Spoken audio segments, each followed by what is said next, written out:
Good afternoon, and welcome to the Project on Europe and the Transatlantic Relationships event on advancing an anti-racist transatlantic agenda. My name is Winston Mahalik, and I'm an electrical engineering student at Harvard College and a research assistant with the Project on Europe and the Transatlantic Relationship.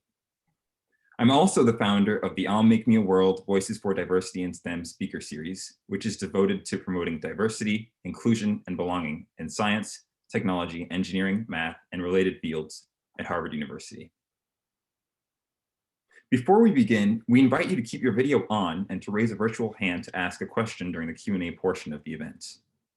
Also, please be aware that this session is being recorded, that your image may appear in the recording, and that we may post this video to the Belfer Center's website. While this virtual event is on the record, the event organizers prohibit any attendees, including journalists, from audio-visual recording or distributing parts or all of the event program without prior written authorization.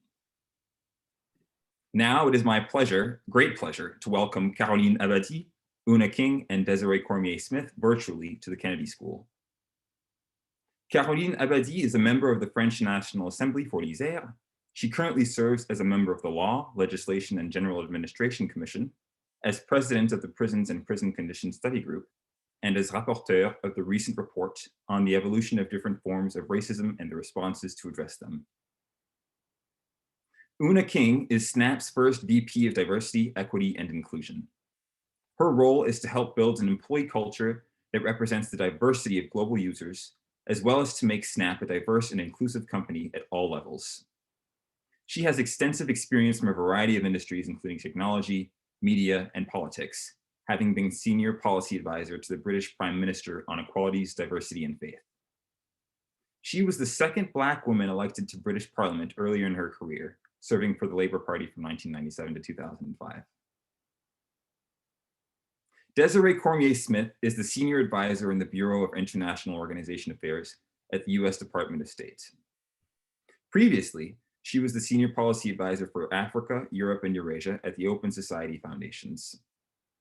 From 2015 until 2020, she was the senior director with Albright Stonebridge's group's Africa practice, where she advised and assisted private and social sector clients on growth strategies across the African continent. Ms. Cormier began her career as a Foreign Service officer with the US Department of State, with assignments in Mexico, South Africa, and Washington, DC. Dr. Torrey Taussig and Erika Manouselis will be moderating this discussion. Torrey is the research director of the Project on Europe and the Transatlantic Relationship, and Erika is the project's coordinator. Now, without further ado, I will hand it off. Winston, thank you very, very much, and good afternoon, good evening to those of you in Europe and elsewhere in the world. I'm Nick Burns, professor at the Kennedy School. I have a very brief role today, and that is just to welcome all of you to this discussion, Advancing an Anti-Racist Transatlantic Agenda. Obviously, I can speak as an American. We've all been consumed by the problem and crisis of race in our society throughout American history, but particularly in the last 12 months since the brutal murder of George Floyd in Minneapolis and Minnesota. All of the, I think, very virtuous marches and demonstrations for racial justice here in the United States. The greatest demonstrations in the history of our country, according to the New York Times, were last summer, when millions of people took to the streets to advance the cause of racial justice and racial equality. We've been thinking about that a lot here at the Harvard Kennedy School.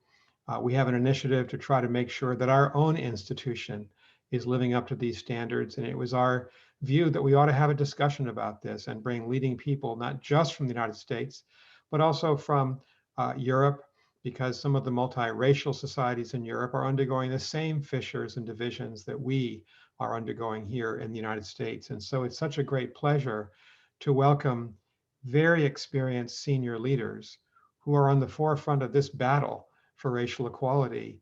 Oona King, whose remarkable career was described by Winston just now. Caroline Abadie, and she's in the public square in the French Parliament, the Assemblée Nationale in Paris. And our friend and colleague, Desirée Cormier Smith, we're so proud of the work that she's doing now that she's returned to the Department of State and to the United States government. I want to welcome all of them. I want to thank them for being here.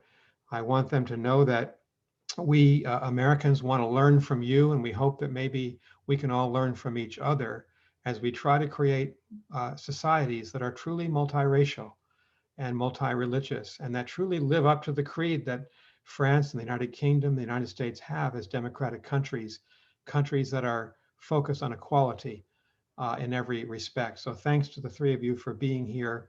I want to thank my colleagues, Torrey Taussig and Erika Manouselis, for agreeing to co-moderate this discussion. They have both been involved in this effort. Erika especially has played a leading role here at the Belfer Center in our center's effort to try to make sure that we are practicing equality in everything that we do. And finally, I just wanted to pay tribute to our friend Winston Mihalek. Winston's a junior at Harvard College. He is an extraordinary young man. He's our research assistant. He's just been elected to Phi Beta Kappa as a junior at Harvard College. That's quite a distinction. Winston, congratulations from all of us. And without further ado, let me turn this over to Torrey and Erika. Thank you for being here. Thank you very much, Professor Burns. It really is our honor to host such three distinguished panelists with us today for a conversation on advancing a transatlantic anti-racist agenda.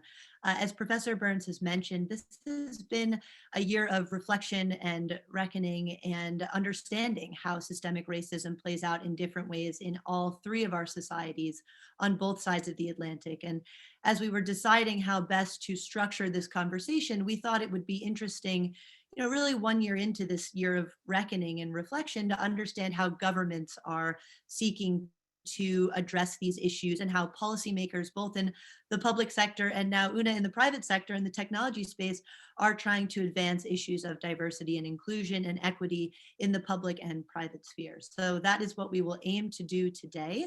Erika and I will co-moderate this discussion. And so I would just like to kick it off by asking an initial question to each of our three panelists, starting with Desirée, who is in Washington at the State Department.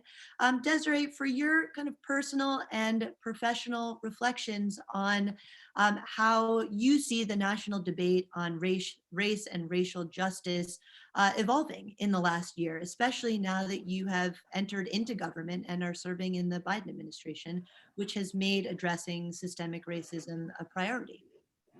Over to you. Thank you. Thanks. And thanks so much for having me here today. It's a real honor to be back in my alma mater and to see one of my favorite professors again, Professor Burns. So thank you again.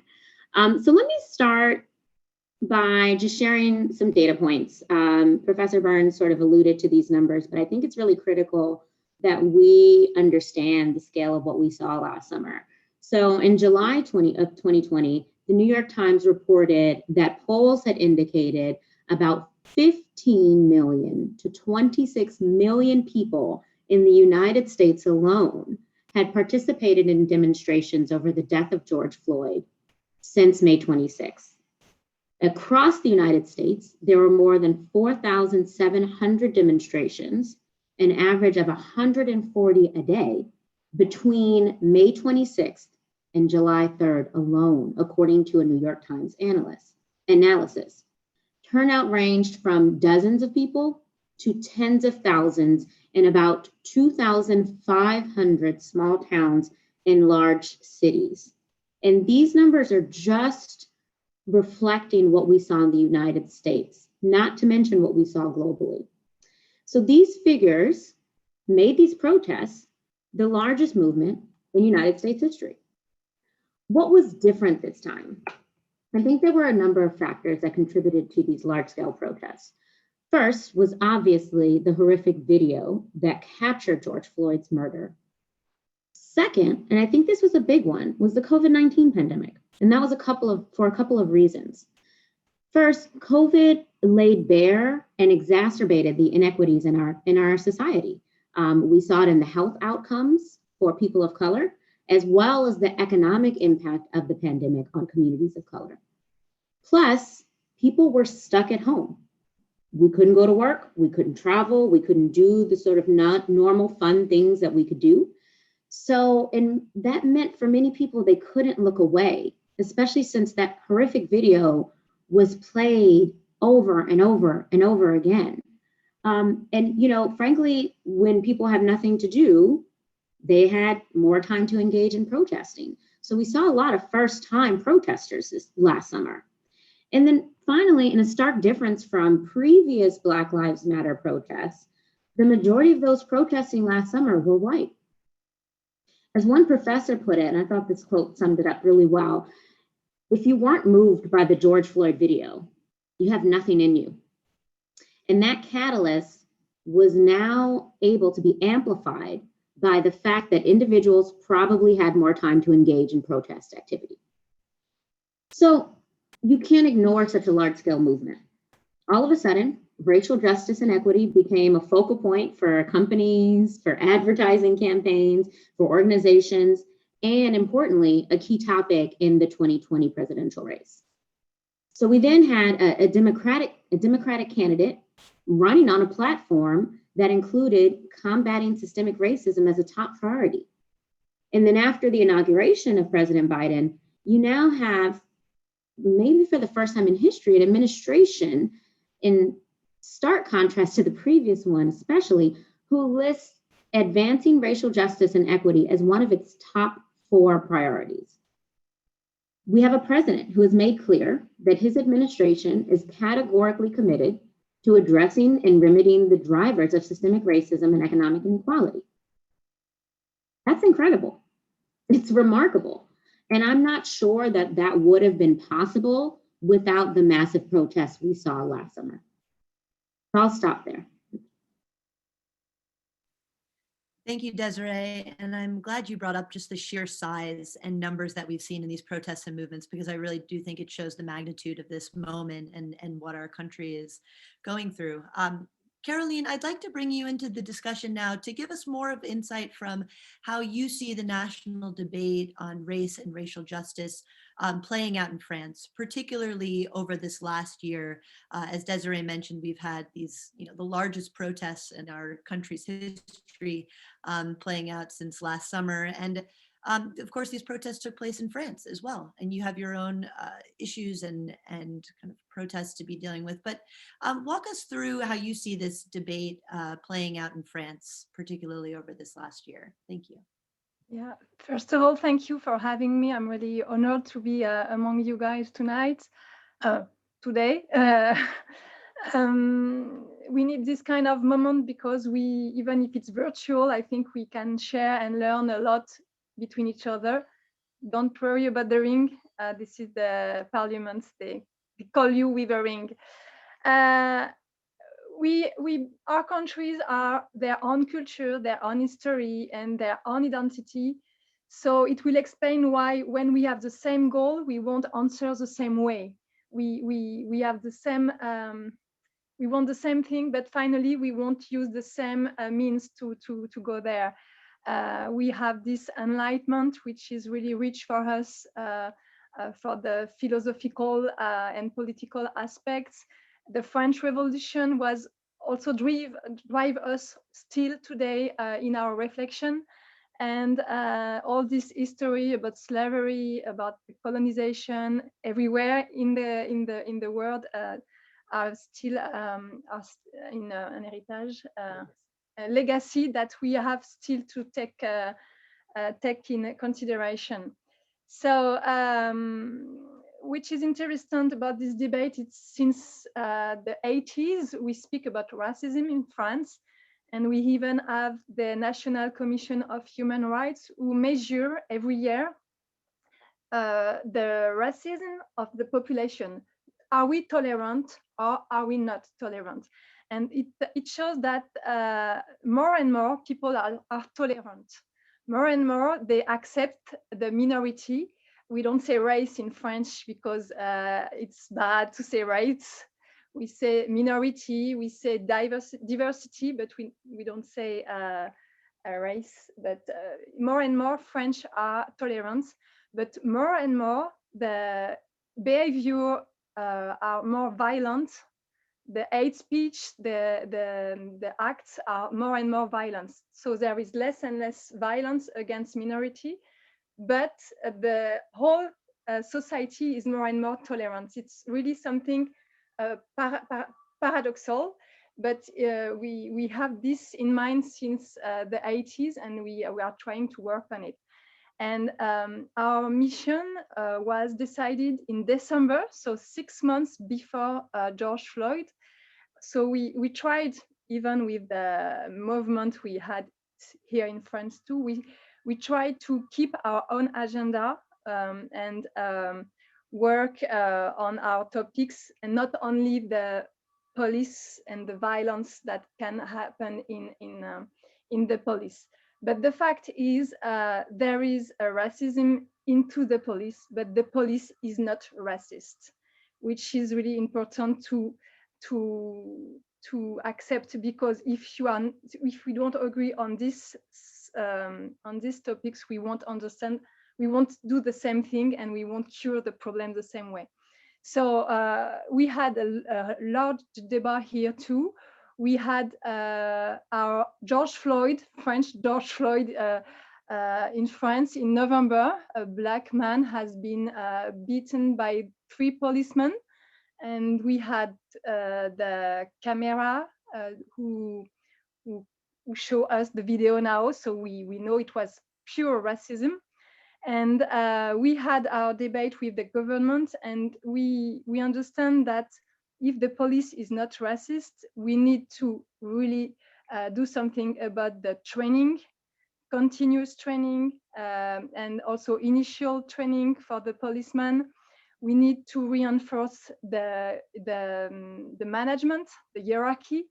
We realize that the hierarchy is not on the field with the policeman. The policemen often are alone on the street, and they never have their boss with them. And we also need to work on the organs of controlling the police and the gendarmerie. We have 2 police in France, to control their acts, because we need, when they act, when they I lost my words. When policeman has a bad behavior, they need to be punished. This is what French people want, because it happens, because in every way in the society, racism exists. But when you realize there is racism, you need to punish it. So there is every way to punish it, whether by the hierarchy or by justice, or both, of course.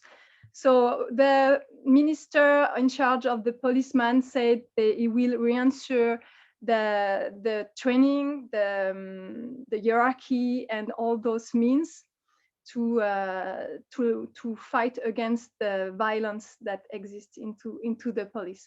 And I forgot to say, forgive me if my English is not as good it should be. Thank you, Caroline. And I think we can say that your English is far better than any of our French, and we understand you perfectly. So thank you very much. We will come back to you in a moment to ask you a bit more about this report that you've led in the French Parliament on addressing the evolution of racism in France. But before we do so, I would like to bring Baroness Oona King into the conversation. Oona, you are wearing 2 hats in our conversation today, because you've spent your most of your life in the United Kingdom. You've served in the UK Parliament, and now you are calling in from California, where you work in the tech sector, addressing these issues. But I would like to ask you about that first hat, your time in the UK Parliament, and perhaps just a few words on what has struck you this year about how the national debate has evolved in the UK, and particularly watching from afar, but having invested so much time working on these issues prior.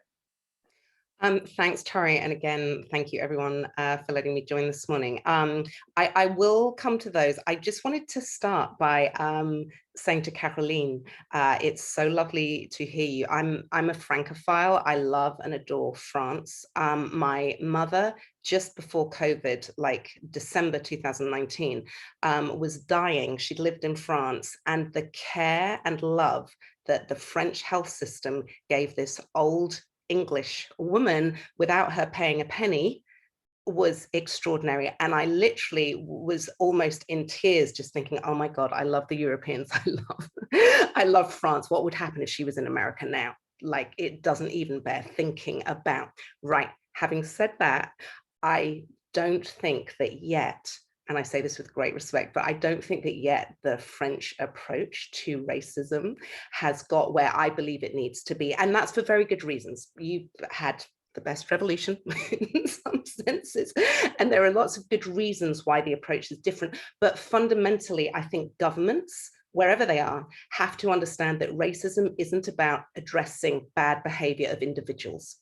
And as long as we keep it in that bucket of, oh, there are bad apples, we fail to see the system and the systemic impact that is virulent and that is everywhere. And until we see a problem, we can't address a problem.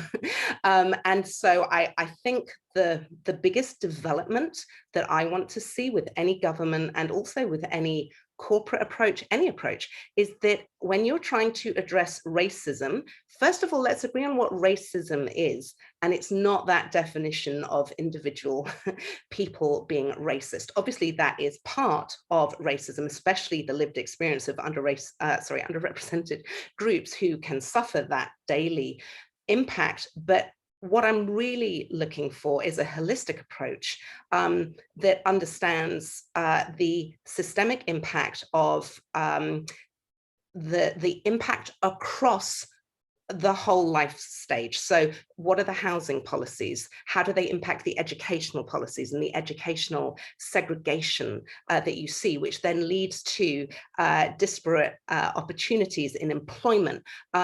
You know, if you do not have that holistic approach, in my view, you will never fully tackle racism or get anywhere close. So that does require what I would describe as an early intervention approach. And it also requires you to really think deeply about what racism actually is. I love the definition of Professor Kendi, who said, you know, essentially, more or less what he says is, you know, that you can't, if you want to be anti-racist, you can't sit on the fence about these systemic issues, because, you know, think about it. What is the opposite of anti-racist? It is pro-racist. So if you want to be anti-racist, you have to actively address the systems that keep groups of people locked out of wealth, of housing, of education, of employment. And then, yes, of course, you must address the violent racism that people face, but understand that in the 21st century, if you're not addressing the rest of it, you know, you're missing the point, in my view. I think I'll stop there, Torrey, and you can bring me back to talk about the UK government, but let's make sure I don't talk too long. Thank you, Oona. And I actually will ask just a few follow-up questions of you now, because I understand we only have you until 12:45 our time. So we'd like to make as much use of our time with you as possible. So to turn to some of the actions that the UK government has taken over the last year, it's my understanding that the Johnson government commissioned a report on addressing race and ethnic disparity in the UK. And this is a report that perhaps started out well-intentioned, but has been widely criticized by international human rights experts for avoiding the issue of systemic institutionalized racism in the UK. And I'm wondering if you can just tell us a little bit more about this commission, this report, how the Johnson government has responded, and just your views on the report and the steps they've taken thus far. Yeah, I mean, it's really interesting to me. You know, in general, I can't help but have the view that people on the, you know, there are issues with people on the left in politics, there are issues with people on the right in politics. The issues with people on the right in politics, I have the view, and forgive me, British people who are watching this who will violently disagree, but my view in general is that the right wing in the UK doesn't even really know how to be as virulently and violently racist as the right wing in the US. I mean, obviously, notwithstanding the fact that the UK essentially masterminded transatlantic slavery. I mean, like, we're not forgetting that for a second, but ironically, because people of color in the UK were not stamped with slavery, and I speak as someone whose family is African-American, my father still today teaches at Morehouse in Atlanta, and I'm very aware of the both systemic and also just individual racism that has absolutely plagued my own family, right? So I see that, and I see terrible instances in the UK, but notwithstanding that, the conversations I've had with politicians on the right in the UK, and I spent 20 years in the UK Parliament, first in the House of Commons, then in Downing Street, and I'm currently in the House of Lords, though on a leave of absence to be in the tech industry in the US. But you know, so I've spent a lot of time speaking to these people, and what I think is their view is that they at least want to talk about it. In the UK, they want to have that conversation. They understand that it is both ethically and also for other reasons. You can talk about the business case. You know, if for many reasons it is unacceptable to have racism, they then fail at the last hurdle. So in the US, if you look at the Trump approach, and you know, to be fair to Republicans, that wasn't always the Republican approach was, you know, not historically as insane and clearly promoting white supremacy as the Trump administration, but nonetheless, the Trump administration wanted to shut down any conversation on it, hence the executive orders that said like the work that the executive, you know, DEI, diversity, equity, inclusion executives do, it would be illegal essentially. I mean, insane, complete. I mean, they're just like in another parallel universe. On the right in the UK, and I include the Johnson government in this, they know that it's an issue that should be tackled. They then just fall flat on their face, in my view, with this sort of approach just at the finish line when they come up with a view, which goes back to what I was saying at the beginning. They're essentially saying systemic racism doesn't exist. It's not the key factor. And you just, you know, the data does not support that view. That's the fact of all of the data I have looked at over a more than a 20-year period, I'd say a 30-year period, does not support that view. And until both politicians and the handful of Black people that, you know, you'll always find a handful of Black people that will say, oh, there's no institutional racism. Oh, I've never had it. You know, you can find those people, but it's the same way you can find scientists that say climate change isn't a thing. You know, you have to look at the breadth of the data, and the breadth of the data demonstrates without a shadow of a doubt that institutional racism exists. My biggest sadness is that, you know, I mean, I was one of the members of Parliament that spoke with the Macpherson report. The Macpherson report was a land-breaking report which said, following the brutal murder of a young Black man in the UK, said that institutional racism exists. So yeah, it may not have been, his name was Stephen Lawrence, they said, you know, it may not have been that the 5 white boys that murdered Stephen Lawrence, they were not institutionally racist, they were racist. The police response to the murder was institutionally racist. And for the UK government to endorse a report which is going back the other way, my biggest sadness of it is it means if you want to cover up the problem, you will then never find the solution. And so obviously that fills me with great sadness.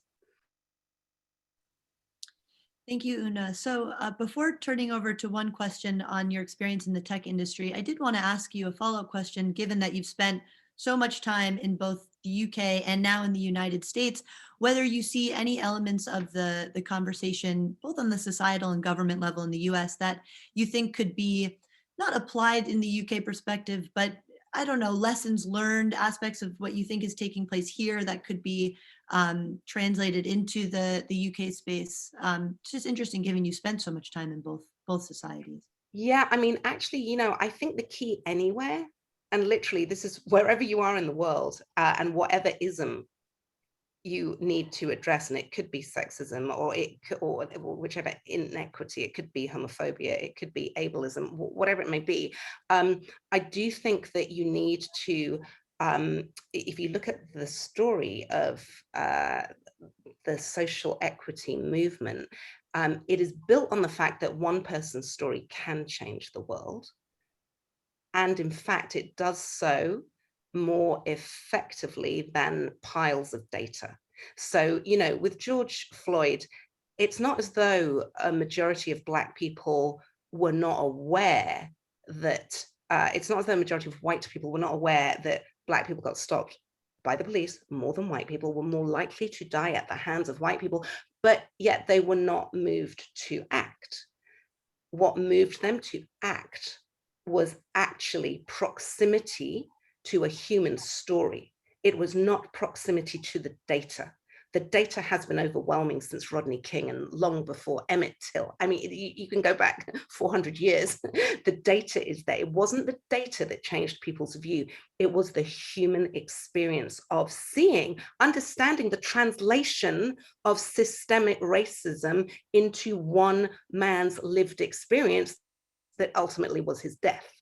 That is what led to those protests, which Desirée was quite rightly highlighting at the beginning, being 54% white people. And what you see there is a shift in terms of diversity, equity, and inclusion being removed from the responsibility of the minority group onto the shoulders of the majority group. Now, look, that's not to say, obviously, it's still underrepresented groups are still living that experience every day. Majority groups are not. But what's critical and what has to apply in any country, in any space, is for majority groups to understand we need to change our behavior. It's ridiculous. You can't, you know, it's like, well, it's what we do all the time. We say, oh, let's, you know, women, let's get women to change sexism. And it's up to Black people and people of color to change racism. And, you know, the LGBTQ community, they're going to be the ones fighting for less homophobia. And the same with people with disabilities, let them argue for accessibility. It's absolutely, it's a failure of policy because to ask the people with the least power to change the power structure is, first of all, stupid, adds insult to injury, and won't ever solve the problem. So that was the beginning of the shift that we saw with those protests. And we need anyone who's interested in this space, who wants to make change in this space, needs to work out how do you continue that. And you don't, you know, you can't rely on a video of a Black man being murdered every week, month, or year, although that will continue to happen, albeit not necessarily on video. You can't rely, you have to find other ways. So the way we term it at SNAP and the way we're thinking about it in our business and in our interactions with other businesses, how can we scale empathy? That's our question. How can we scale empathy to disrupt bias? And that's the way we're thinking about it. Thank you, Oona. Great phrase. Thank you so much, Baroness King, for reminding us that empathy is at the center of all of this work. Madame Abadie, I'd like to go over to you now. Baroness King just described the UK government's report and how it didn't address systemic racism in the country. Could you please tell us about the main findings and recommendations of the report that you authored for the French National Assembly on combating these different forms of racism in France? Yeah, sure. We had this debate during our mission of is there institutional racism or not? And it's difficult to answer this question because even the researcher we hear, even the militant association we hear, we are not agree. But finally, the word doesn't really matter. We all agree that there is still discrimination remaining in our society, even if there is no will at all that our government, our law, our administration would act with racism. They don't want to act with racism, but there is still discrimination, whether on the recruitment, whether for renting a house, etc., etc. And we absolutely need to work on it. And I agree, the police violence is one problem, but finally, this is really Catherine, la face visible de l'iceberg, just what you see on the tip of the iceberg. It's the tip of the iceberg. Beautifully articulated. So the problem is really more large and touch everything in our society. We talked about it yesterday. It can be education. It can be the place you live, your job, etc., etc. It's really wider than that. And we also agreed on hearings that we all have prejudice. Men have prejudice on women, and women have prejudice on men. And we can have all prejudice. We just need to work on it. And the way you need to work on it is to meet other people. And we need then to mix the society, because after decades, we realize that our kids go in school where the kids are like them. They are all the same color at the end. And it's normal that 10 years, 20 years later, if they never they never meet, they will have prejudices. And we need to work on how to make these kids go together at school go together at school. And there is the government will on that, but we also need, and that's a problem in France, the government alone don't change lives people. We need the local politicians to be with us, to change the school map and say, okay, the people who live here and the people who live there now will go in the same school, for example. And the same for recruitment. La cooptation, you will use your network to recruit in your company. But if you use your network, you will find people that looks like you. And at the end, if I do networking for recruitment, at the end, there will be only little women like Caroline Abadie, and it's really sad. So we need to the companies, all the society must understand that in every way we can all fight racism if we decide that everywhere there is prejudices. And it's really difficult to accept that we all have prejudices, because it's not so sexy to say I have prejudices. But if we all accept that we have prejudices, then we will all be able to act on our process recruitment, on our process for renting a house, renting a car, etc., etc. So in our mission, we decided that we won't be able to work on every issues because it's so wide. So we just worked on school orientation and recruitment, which is logement, housing, and it was already big work. And but the key, I think, is to make sure that people will be mixed from the very beginning and will have the same chances to find a good school, to find a good job. And the key is everybody must have the same chances to get to this equality at the end. To be short. Thank you for that comprehensive response. I wanted to take a step back and ask you if you could please explain to the audience this French idea of laïcité and explain some of the public debates happening in France over the role of religion in French identity. We just recently read that the French Senate passed legislation that would ban anyone under the age of 18 from wearing a hijab in public, although it has not been passed by the National Assembly. And in response to this bill, young women in and out of France have launched a social media campaign using the hashtag hands off my hijab or pas toucher à mon hijab. So I was wondering if you could just explain to us what this debate over French identity is and all the factors at play. Yeah, I will try to do my best, but even between French, it's difficult to explain it because it's a really sensitive topic. But in 1905, they voted a bill here in France saying that the church power should be separated from the government and the country power.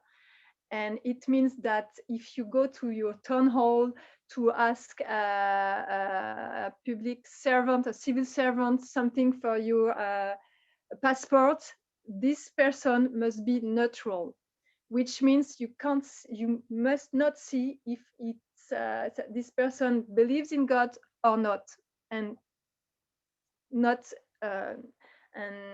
which God. So this is laïcité is a duty for the administration, not showing who gods they believe in and if they believe in any god. So it's the first thing. And the second thing is this is to protect people, protect them. They are able to believe or not believe, and whether they believe in this god or in this one or in any god, they will be addressed the same way when they go to civil servants. They won't be discriminated because they believe in this one or in that one. So it's really a freedom, but I know it's never translated like that in other countries. It sounds like it's a duty. It's even sometimes I read newspapers and it looks like it's racism, but at the end, this is make sure that everyone is treated the same way from the government, from the administration, even if they are Muslim, Catholic, or Jewish, or not, or atheist. So this is more a duty for the country, and we try to reinforce the duty for the public services lately, and now the law is at the Senate, has to say, and the Senate is not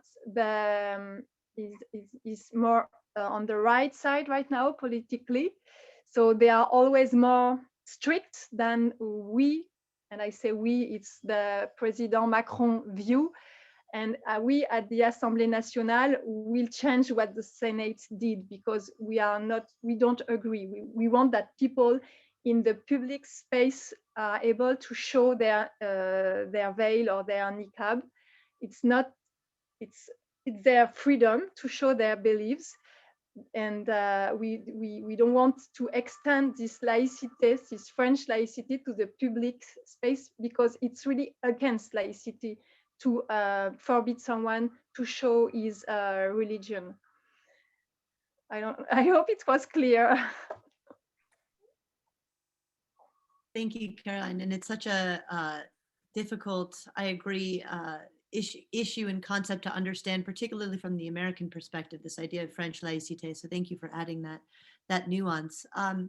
Before we go into Q&A with the audience, and I would just like to mention that, with all Zoom meetings, please just click the raise hand button and Erika will moderate a conversation and bring you into the debate here. If you have a question, I'd like to go back to Washington and Desirée, who is, I guess, not currently seated at the State Department, but normally in the building. And Desirée, I wanted to ask you about kind of the Biden administration's early foreign policy priorities on addressing diversity, equity, and inclusion, and actually how you see those. And thank you for joining, Oona. It's good to see you. And how you see these issues being prioritized and carried out at the Department of State. I'm thinking of the recent announcement that we heard that Ambassador Gina Abercrombie with Stanley will be heading up the efforts as Chief Diversity and Inclusion Officer at the Department of State. But to take a step back from that, why do you see it as important for US foreign policy, for the State Department, to reflect the American people, to prioritize these issues in the way that we carry out our foreign policy? How does addressing these issues within state help the US advance its interests and values in the world? Yeah, no, it's an important question, and there are several ways to answer it. So it's important for a lot of reasons. First, as Secretary Blinken put it, his job simply is to develop and implement a foreign policy that works for the American people, right? And in order to best achieve that, we should be recruiting and retaining a workforce at the State Department that truly reflects the American people. So that's one sort of basic answer. Another point is that there have been studies after studies that have proven that more diverse teams, more inclusive teams, make teams stronger, they make them smarter, they make them more creative and more innovative. Because when you have people from various backgrounds, you sort of avoid groupthink, You can have people point out blind spots that others may not see because of their own lived experiences. And that leads to stronger outcomes, better outcomes, more durable outcomes. And then finally, I think we're operating in a diverse world. And America's diversity, our unique diversity, is really a source of strength and something that we should be proud of and leverage, because we are one of the few countries, if not the only country, that has citizens from all over the world.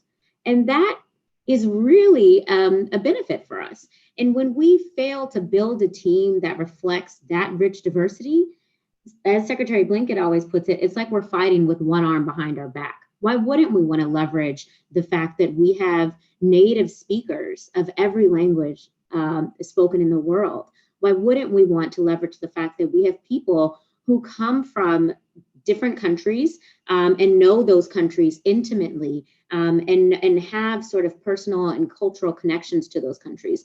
Those are points of strength for us, and we should really leverage them. And then finally, as President Biden noted, it's a national security issue. Racism, social divisions are vulnerabilities in our country that our adversaries have exploited, and they continue to seek to exploit those divisions. Thank you, Desiree. And if I could ask a follow-up question. So, in the first 100 days of this administration, Secretary Blinken has put human rights at the center of U.S. foreign policy to the extent possible. And he has also said that the U.S. will seek to find ways to put fighting racism at the top of that global human rights agenda. And I'm curious, as you and your bureau are working out the U.S. candidacy to rejoin the Human Rights Council, how does fighting racism factor into that, and what type of actions would you see as part of that effort? Yeah, that's a really good question. And a couple of things are important to note. One is that in order to be credible, a credible moral leader overseas, human rights have to begin at home, right? We need to make sure that we are living up to the values that we espouse overseas.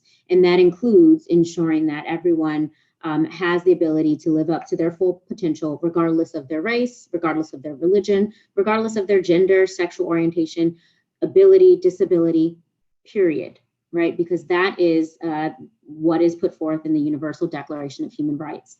Second of all, I think it's important to note, as it's clear from my fellow panelists, racism is not a uniquely American problem. Racism is a global scourge that will require global solutions. And that's why I think it's critically important that we continue to work on centering racial justice and equity in our foreign policy, in our engagement in the Human Rights Council, as we've already done, we started to do. But we should also center it in our bilateral relationships with other countries that are struggling with issues of racial injustice.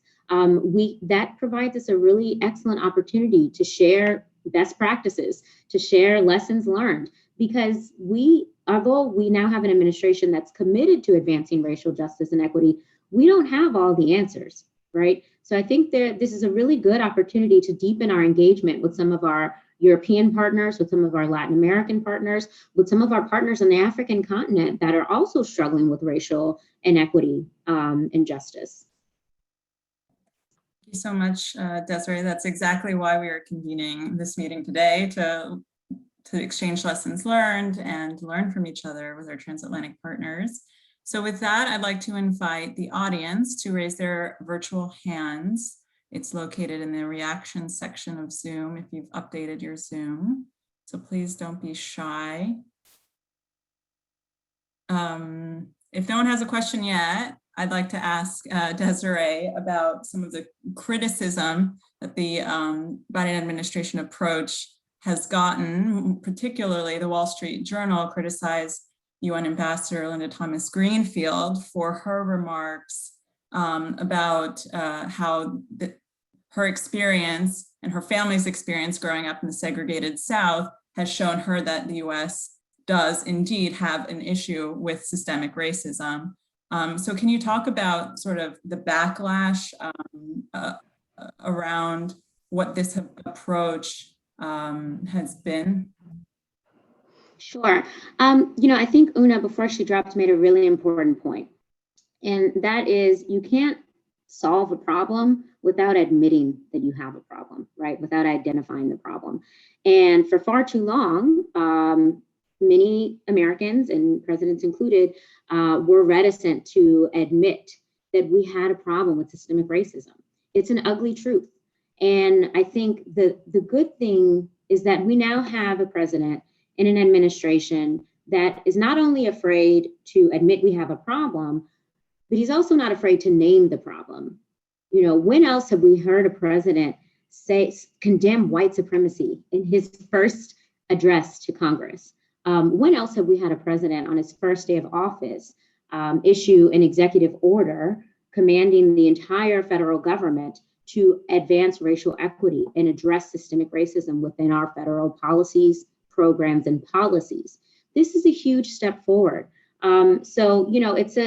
It's a step forward in the right direction, but it's an uncomfortable journey, right? It's like we mentioned earlier, it can be difficult to acknowledge the sort of ugly parts of your history, particularly when you are proud or when you're patriotic and there are parts of your history that you're very proud of, but sometimes those parts are very close to parts that you're not very proud of.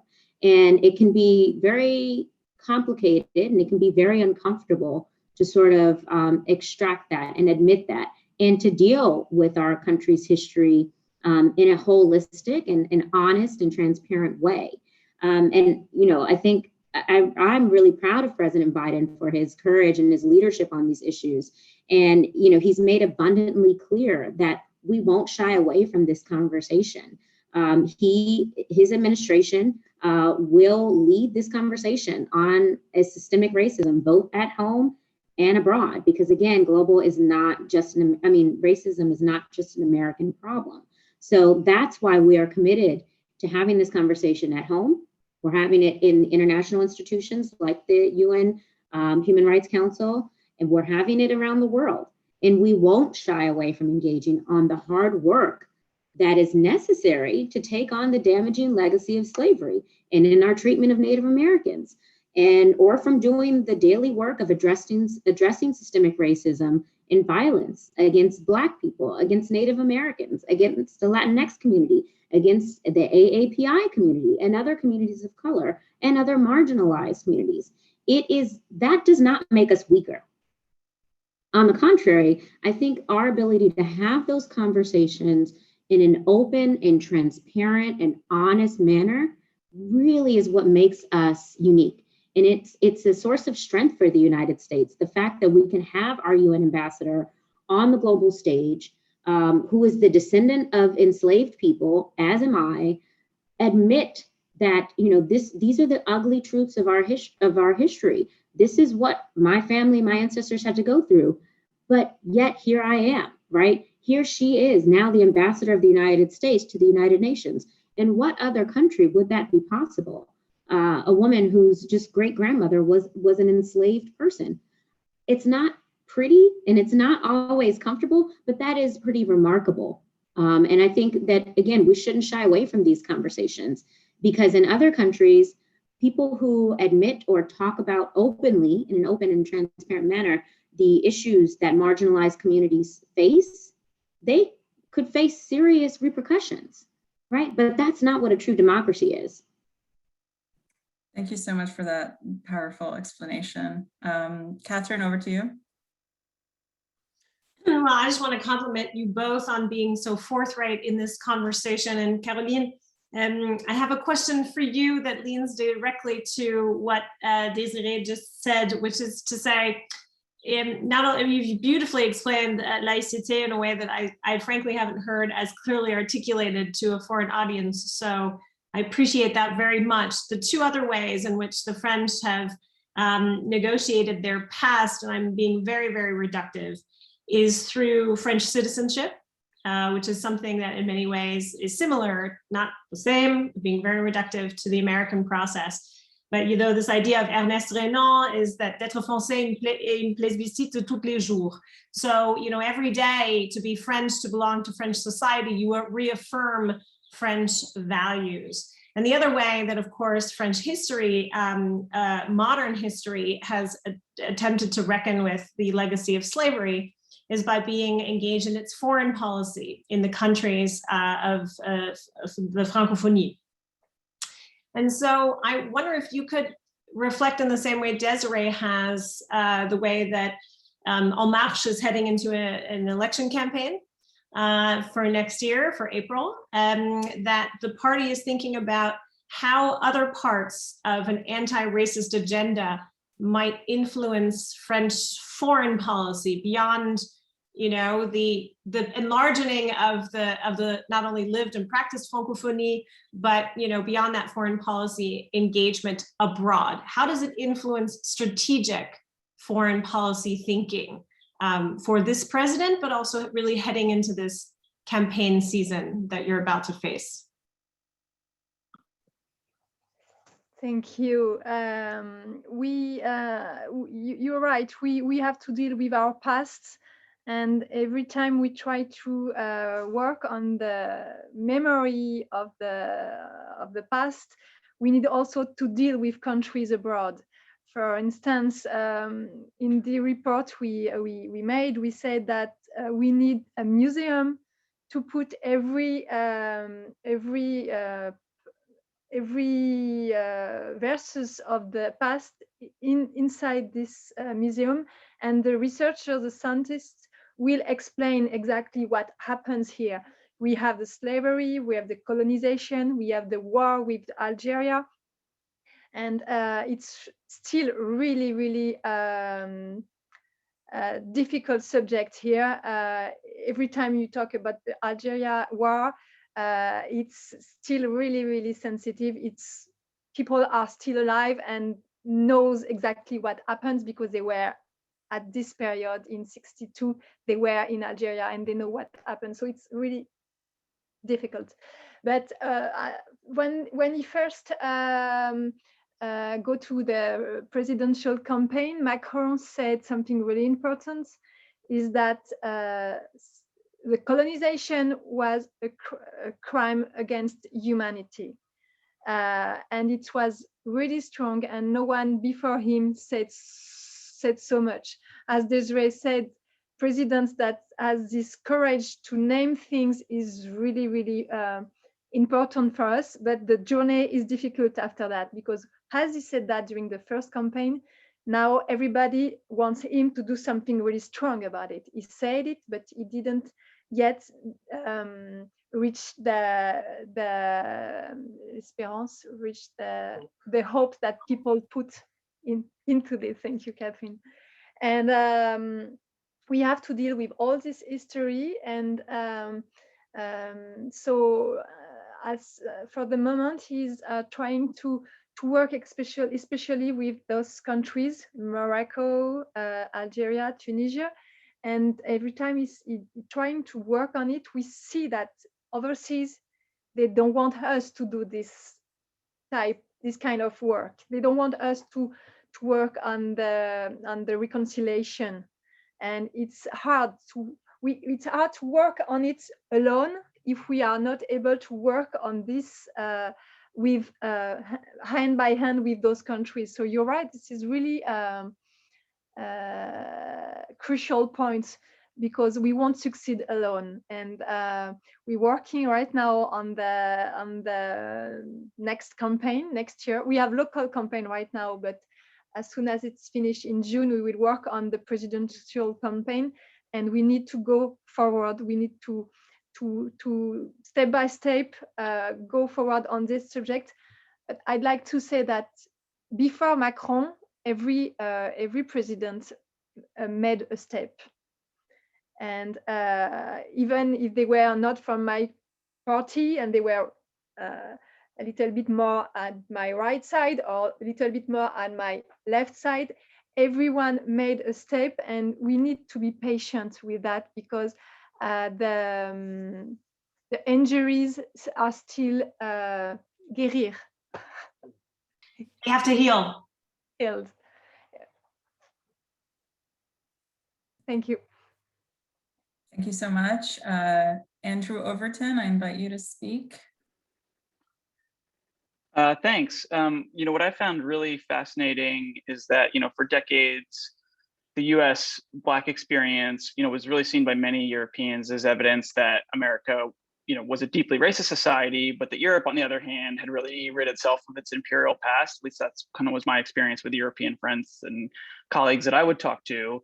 And I think there's certainly some truth to this. James Baldwin would talk about his difference and experience living in Paris versus the US. But that kind of European illusion, I think, shattered after the murder of an American, George Floyd, when we saw those record protests that we spoke about earlier. So thinking about the public diplomacy and how we can engage with our allies in Europe. What would the panelists like to see from US ambassadors in the UK, in France, in the EU? What would you like to see them do to advance those conversations and keep those conversations alive so those countries can continue to kind of grapple with issues that the US is also grappling with?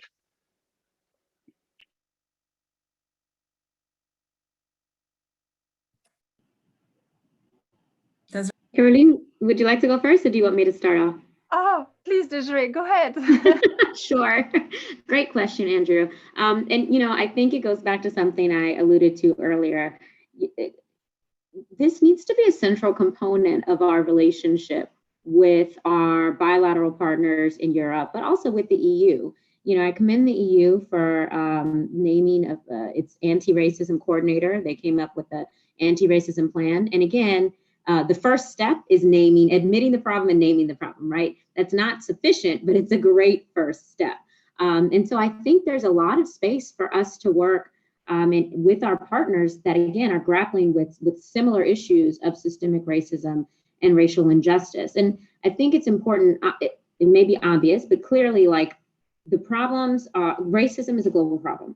The way that it's manifested in each country is completely different. So obviously, it wouldn't be appropriate for us to go to our European partners and apply our sort of American lens to things, right? As it's clear in this conversation, the French approach is very different to systemic racism and discrimination. The US approach is very different. The UK approach is very different, right? So acknowledging that the way that racism has manifested itself in these different countries, I do think there's a lot of similarity there that we could work together on. And we've seen that a bit with our civil society. So again, before rejoining government, I was in civil society and worked really closely with partners across Europe and civil society organizations to connect our activists in the US with activists across Europe that were dealing with very similar issues of racial discrimination, and allowing them, sort of fostering those connections so that they could share best practices, share lessons learned, but also find strength in community. Because again, racism, and particularly anti-Black racism, is a global phenomenon. And being able to connect those activists in Europe with activists in the Caribbean, with activists in the US, with activists in Latin America, and with activists in Africa and Southeast Asia, that's quite powerful, because this is a problem that has been sort of evolving for the last 400 years or so. So it's not going to be easy or quick to solve it. And it is going to take a sort of effort from all members of society, government, private sector, civil society, to work towards a real sustaining solution. This is not something that governments can do alone, nor is this something that civil society can do alone, right? But they need each other to sort of push and pull each other in the right direction, as well as the private sector. And clearly the great work that Oona is doing at SNAP, I think, has the potential to really change the private sector and also be a model for other sectors to emulate. One of the private sector in particular was really a vanguard in this whole notion of a chief diversity and inclusion officer. I don't think that without them really paving the way and the successes that they were able to see because of increased diversity, equity, and inclusion, I'm not sure if the State Department would have been able to make that jump, right? So I think working in tandem, having a multi-sectoral approach where everyone is moving towards this together, that's really the only way we can overcome this problem that has been lasting and baked in for centuries. Thank you, Madame Abadie. Do you want to chime in? If I may have a word on what subject we could work together between the US and the EU and the UA, is the hate speech on social network. We hadn't talked about it tonight, but it's really something we are fighting on alone. We feel that we are alone right now in France to fight against hate speech, but the regulation of the social network and the way they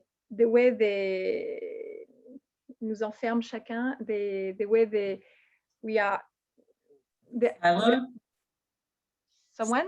Everyone each doing their own thing. Yeah, and for example, I just subscribed to Clubhouse a few months ago. It's a new social network, and they asked me if I'm black or if I'm white or if I'm Asian, and I was like, what? It's totally impossible in France to ask this, because for us, it will push you. If I answer white, I will be pushed with other whites in rooms with white, and I will have discussion that interests whites only.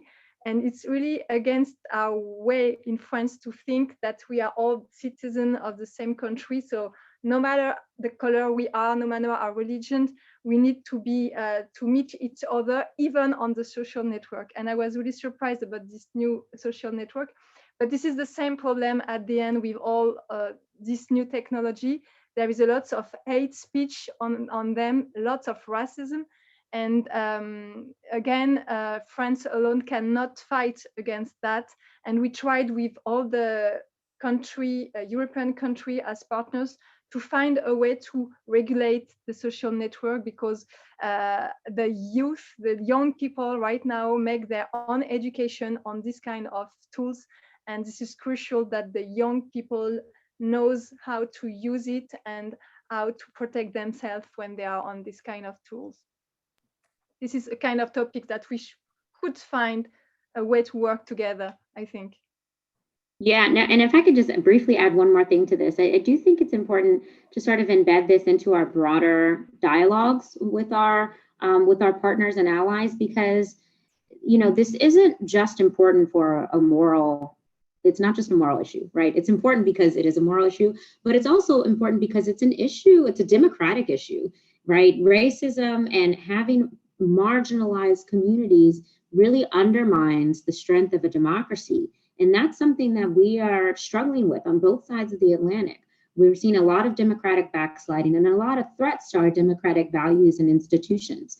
So embedding this in our conversations about how to strengthen our own democratic institutions and democracies, I think is critical. I mean, it should be a part of our response and our conversations in terms of the COVID response, right? In terms of the economic recovery from COVID, because of the very clear and stark racial inequities that the pandemic has had, both in terms of health outcomes, but also economic outcomes. So this shouldn't be sort of relegated to a side discussion on diversity, equity, and inclusion, right? Because it's a nice to do.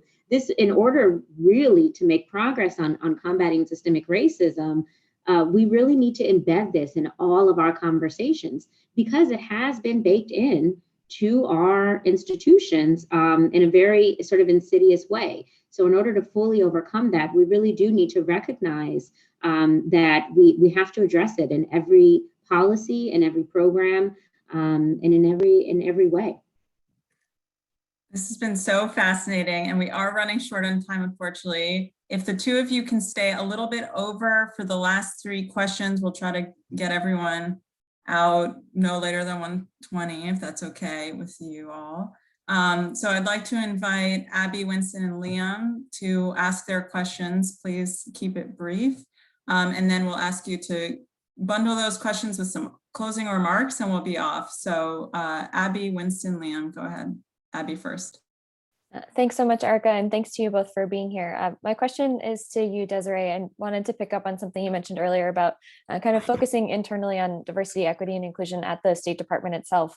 Of course, it's been a very long conversation. A lot of people are talking about that currently. And so it seems, of course, it's been a very long historical discussion, but I'd be curious to hear from you. It seems like there's a little bit more of a moment now to make some forward progress than there has been possibly in the past. And so be curious to hear from you kind of now that Ambassador Abercrombie Stanley is in place, what you think kind of really key next steps are in that conversation on personnel at the department might be. Thanks, Abby. Winston? Thank you all so much. My question is sort of related to that question and other points that have been brought up over the course of the conversation. I guess it's been brought up how much change we've witnessed over the course of the past year, but Desiree, you opened by mentioning that the COVID-19 pandemic has had is a big factor as to why we witnessed a lot of this change. So I'm wondering if you believe that, for both of you, if you believe that we've witnessed a legitimate change in the way that diversity and inclusion is viewed in the State Department and around the world, or if we'll have to wait for another crisis before this conversation continues again. Thank you. Thank you, Winston. Liam? Hi, yeah, really interesting discussion. I think perhaps the answer to this has been picked up before, but I was trying to think about this historically, and this idea of kind of moral leadership, and countries like Britain and France and America kind of claiming moral leadership, historically speaking, in terms of the creation of international institutions. That claim is made to advance very, very hierarchical world orders. And I was just wondering, I guess very simply the question is, should these countries continue to claim that moral leadership as part of a transnational and international anti-racist agenda, or how to sort of, I guess, balance that kind of historical side? But yeah. Thank you. I invite Caroline to answer any of those questions and make some closing remarks. Sure. Over to Desiree. Why the hardest question arrives so lately? We have this ambition to keep our kind of leadership, but I think that more countries are taking this leadership. It's not a competition, actually. I won't say the more we are, the farthest we will go. We need to be together on that. I really totally agree, especially on the European point of view. We need our neighbor to be on the same trends than we are. We have high ambition about human rights. You know, the revolution is so heavy legacy that we have this ambition. And sometimes I think and often I should say, we are not as high as we should be compared to our ambitions. But the more countries are with us, the more we will, it will be easier. But just one thing I really remember from this mission, we met 180 personalities, researchers, writers, philosophers, etc. And one was a writer born in Libya, and he said that the racism is not just a problem for our countries, I mean your and mine. There is racism everywhere on this planet, and it could be between white people and other white people, or between Muslim, not so black people, sorry, not so, you know, it could be racism between people that are not white. So it's not just a problem for our countries, it's a problem everywhere. And it was really interesting because he explained us that then in this kind of country, the past is not an excuse to explain the racism. So we should try to work with those countries too, because they have this kind of issue too. And I really thank you for this conference, and thank you, Desiree, because you said things I really think too. So I think that our countries are really the same goals, and hopefully we will reach them together. Thank you. Thank you. And it's really been an honor and a pleasure to be here and engaging in this really important discussion. Clearly an hour and 15 minutes was not enough time. I've been trying to keep up with the questions in the chat, and there's some really interesting and insightful reflections there. And I'm trying to incorporate some answers to them as I try and answer these last three big questions, but I ask you for your forgiveness in advance if my answer just is not sufficient, because this is such a huge question. And it's an enormous problem, and it will, again, and it's so complex that there aren't simple answers. And I think that's a sort of shift in mindset that a lot of us have to recognize and be comfortable with. There aren't simple answers to this. It is a complex question, a complex problem, and so the answers will necessarily have to be complex. So, the last question that Liam asked, that's such a complicated question. And, I would just say that one thing that President Biden has said a lot is that we must lead by the power of our example. And that, I think, is at the heart of our efforts to re-engage in multilateral systems and sort of restore our leadership in institutions like the Human Rights Council. We've done so sort of humbly, we've done so reflectively, and we're doing so admitting that we are not perfect, that we are still very much a work in progress. And I think that kind of humble leadership has been really refreshing. In my conversations with counterparts, they've been really relieved that we are approaching it this way, and not with a sort of arrogance in saying that we are coming back because we are the only ones with the answer. To the contrary, we are coming back to the table because we want to work together with our partners to address these very big issues. And we know that, because of the size of the United States, because of its influence, we have the power to really shift those conversations. And so, we're not saying that we alone are going to be the leaders on this issue, but we want to take a leadership role, and we want to bring others along, because again, we aren't the only ones with solutions and want to address this. So I think the only way, again, that we're going to be able to really address this issue, this global issue, is with the global community. So that may not be an entirely satisfactory answer, but I'll leave it at that for now. And then, on the question of the state CDIO, I think in also combining Winston's question, which is a really good one, about whether or not we have the potential for real change this time. I hope so. But again, this is not going to be easy, and it's not going to be quick. So I think we have to sort of settle in for the long drive, and we have to steel ourselves, because if we get impatient, I think we have I think that would run the risk of people sort of giving up on it, because they say, this is just too hard, we're not seeing progress. What I constantly remind myself is that, incremental progress is still progress. So as long as we're moving in the right direction, that's positive. And I think what's different now, with the naming of the first State Department Chief Diversity and Inclusion Officer, it's a couple of things. First of all, Ambassador Gina Abercrombie Winstanley is a 30+ year veteran of the State Department. She herself was a Foreign Service officer. She rises through the ranks. She knows the State Department and its institutions and cultures intimately. And so having someone who's able to come in and not have to face that very steep learning curve of this behemoth institution known as the State Department, I think that already sets her up for success.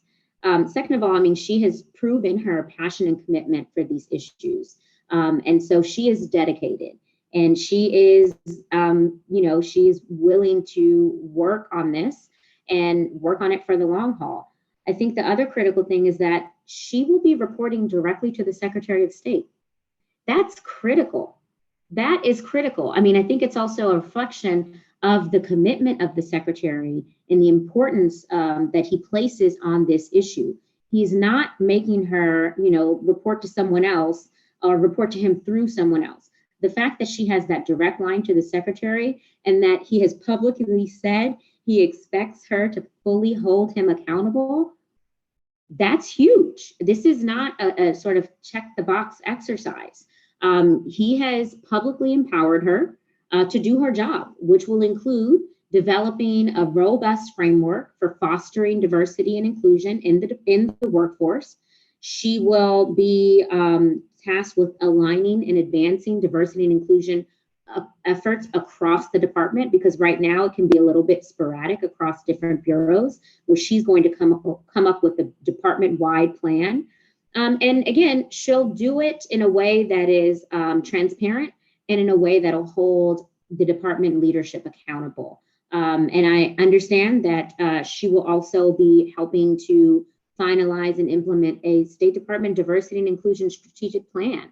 So these are all things that the secretary has said publicly. And so that also is a reflection of his desire to be held accountable. So I really do hope that this is now the moment that we'll see lasting change. But again, it's not going to be easy. And so I think it is important to sort of remind people of that, so that we don't expect and get disappointed when we don't see quick wins. This is not the business of quick win work.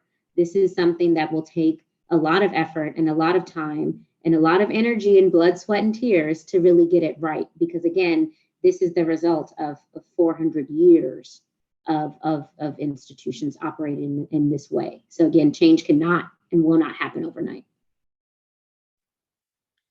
Thank you, Desiree. I think that's an important point to end on, a sense of optimism that we may be at a moment of change, but also a recognition for how far we have to go in both of our societies, and also that this is a global problem that requires a global solution.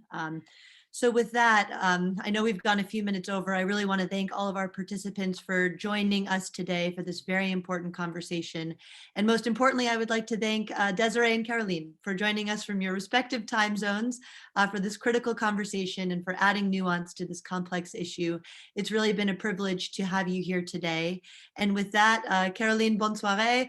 Desiree, I hope you have a wonderful afternoon. And on behalf of Erika, Winston, and myself, thank you again for joining us today. Thanks a lot. Beaucoup. Au revoir. Merci. Merci. Au revoir. Au revoir. Thank you all very much for coming.